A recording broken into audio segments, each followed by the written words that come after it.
નમસ્કાર વિદ્યાર્થી મિત્રો, જ્ઞાનદીપ ક્લાસીસમાં આપ સૌનું હાર્દિક સ્વાગત છે।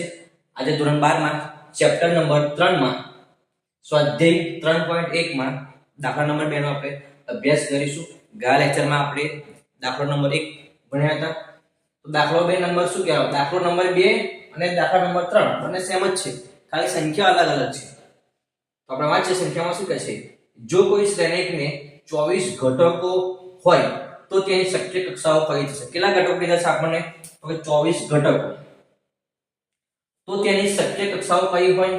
અને જો તેને 13 ઘટકો હોય તો તેની શક્ય કક્ષાઓ શું થાય? તો આપણે ભણ્યા હતા કે ઘટકો કોને કહેવાય? જો આપણને કોઈ શ્રેણિક આપ્યો હોય, ધારો કે શ્રેણિક છે 1 2 3 4, તો આ 2 by 2 કક્ષાનો શ્રેણિક છે। ઓકે, ઘટકોમાં શું હતું કે હાર અને સ્તંભ એ બંનેનો ગુણાકાર, તો શું થાય? 4। મતલબ કે જે આપણને આ શ્રેણિક A છે, શ્રેણિક A માં કેટલા ઘટકો છે? 1 2 3 અને 4। તો અહીંયા શું વાત કરી છે આપણને કે 24 ઘટકો હોય। કેટલા ઘટકો હોય? 24। એનો મતલબ શું કે આપણે હાર અને સ્તંભ શોધવા પડે। તો લખીએ કે શ્રેણિકને 24 ઘટકો હોય તેવી કક્ષાઓ કઈ કઈ હશે? તેવી કક્ષાઓ, એનો મતલબ કે 24 કયા કયા ગણ્યામાં આવે? 24 ને કેટલા વડે ભાગ ચલાય એની વાત ચાલે છે। તો કે 1 * 24 થાય, આનું ઊંધું 24 * 1 પણ થાય। ઓકે, આવી ગયું? હાર સ્તંભ બંનેનો ગુણાકાર, તો મળી આપણને ઘટકો।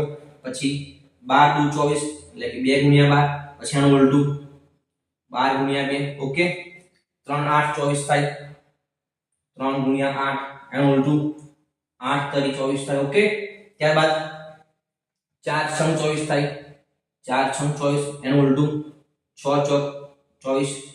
ત્યાર પછી કોઈ બાકી રહ્યું? હવે જોઈ લો, 24 * 1 = 24, 12 * 2 = 24, 8 * 3 = 24, 3 * 8 = 24, તો સરખું જ છે।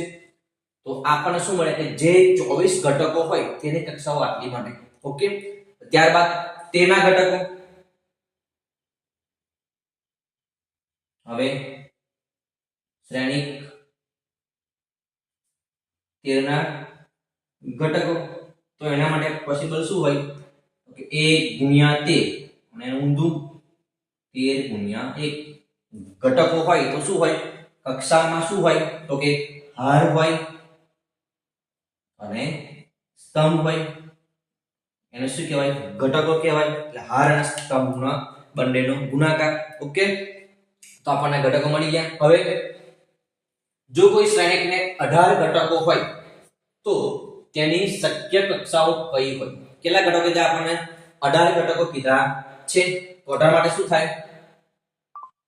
તો લખીએ શ્રેણિક 18